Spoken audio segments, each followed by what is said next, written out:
Halo teman-teman semua, perkenalkan, Saya Angelika Elsalina. Saya Nadia Shilva.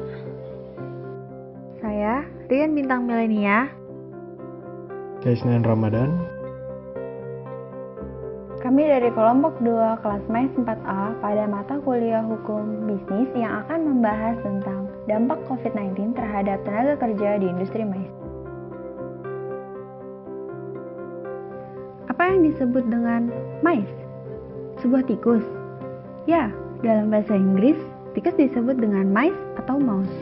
Namun, dalam konteks industri, MAIS merupakan sebuah akronim dari 4 kata, yaitu meeting atau pertemuan yang dihadiri oleh sekumpulan orang dalam perusahaan atau dalam suatu bidang tertentu di dalam perusahaan tersebut. Yang kedua adalah incentive travel atau pemberian penghargaan dari perusahaan terhadap karyawan sebagai bentuk apresiasi terhadap kinerjanya, biasanya berupa perjalanan wisata ke suatu destinasi.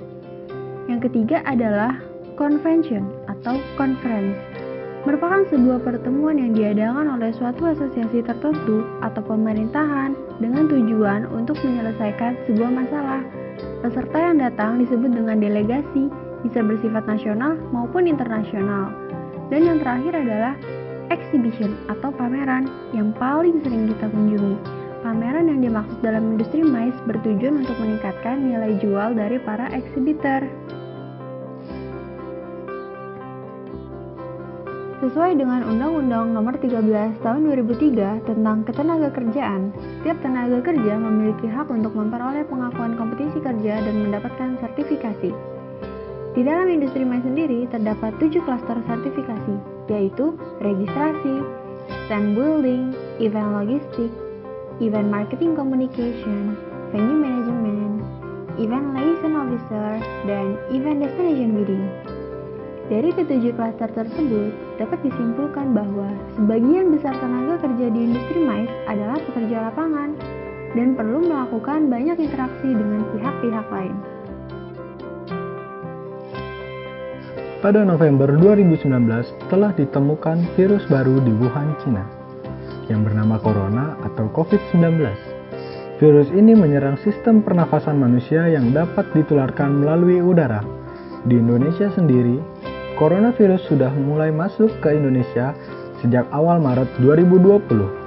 Sejak saat itu, Indonesia mulai menerapkan social distancing, yaitu suatu kondisi di mana setiap orang harus berjarak minimal 1 meter dengan orang lain. Karena keterbatasan itulah, maka pemerintah juga membuat kebijakan baru untuk masyarakat, terutama untuk para tenaga kerja di Indonesia, yaitu kebijakan work from home atau WFH. Apa itu work from home? Secara umum biasanya work from home diartikan dengan cara kerja karyawan yang tidak di kantor atau tempat kerja, melainkan berada di dalam rumah. Sistem kerja work from home memang memiliki fleksibilitas yang tinggi. Hal ini guna mendukung keseimbangan karyawan antara pekerjaan dan kehidupan. Hal ini bertujuan untuk mengurangi resiko penularan virus corona dan keselamatan karyawan. Bukan hanya tenaga kerja yang melakukan work from home, namun terjadi pembatasan juga di beberapa sarana publik, seperti supermarket yang hanya buka di jam tertentu saja, semua sekolah yang menerapkan work from home untuk tiap muridnya, transportasi umum yang juga dibatasi jam operasionalnya, seperti Transjakarta, komuter lain, dan MRT. Dengan diterapkannya work from home, banyak industri yang terdampak dari kebijakan ini, seperti bisnis restoran, ojek online, bisnis perfilman, industri pariwisata, dan industri MAIS itu sendiri. Lalu, mengapa hal itu dapat terjadi? Dan dampak apa yang ditimbulkan dari virus COVID-19 ini? Dengan adanya wabah dari virus COVID-19 ini mengakibatkan banyak tenaga kerja yang bekerja di perusahaan bidang sektor industri MAIS atau event terdampak untuk melakukan work from home atau WFH, dan juga ada yang sampai diliburkan tanpa digaji dan tanpa kebijakan yang jelas dari perusahaan tersebut.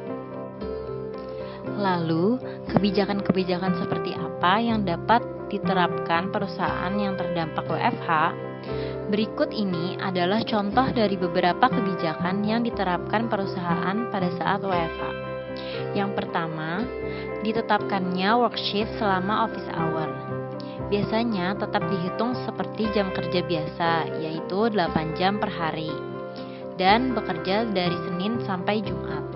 Yang kedua adalah harus online dan standby chat pada saat office hour. Apabila dalam waktu 15 menit tidak membalas dan online, maka ada konsekuensi pemotongan gaji. Yang ketiga adalah report progress mingguan untuk mengontrol kerja. Dan yang terakhir, mereka yang diliburkan dan tidak digaji dalam kurun waktu tertentu, sehingga memutuskan untuk membuka usaha yang lain untuk tetap mendapatkan pemasukan. Dengan berbagai kebijakan yang diterapkan perusahaan pada saat WFH, apakah WFH dinilai efektif bagi industri MICE? 90% tenaga kerja di industri MICE mengatakan bahwa WFH tidak efektif di dalam industri MICE. Karena banyak hal yang menjadi faktor ketidakefektifan dalam WFH ini. Di antaranya yaitu semua event harus dibatalkan atau dipospon penyelenggaraannya sampai pandemi ini mereda atau selesai. Yang kedua, koneksi internet juga seringkali menyebabkan terhambatnya koordinasi antar tim, sehingga mengganggu proses kerja. Kemudian, organizer juga harus terpaksa mencari ulang tender-tender untuk proyek yang dibatalkan. Dan yang terakhir adalah beberapa pihak venue atau vendor tidak bisa mengembalikan uang yang sudah dibayarkan, sehingga menyebabkan kerugian bagi organizer. Begitulah kebijakan dan dampak yang dirasakan bagi tenaga kerja di industri MICE selama pandemi COVID-19 ini. Semoga pandemi ini cepat berhenti dan sektor yang terdampak kerugian bisa pulih dan beraktivitas normal kembali. Kritik dan saran akan sangat kami terima. Maaf apabila terdapat kesalahan dalam penyampaian informasi. Stay safe dan stay healthy bagi kita semua. Terima kasih.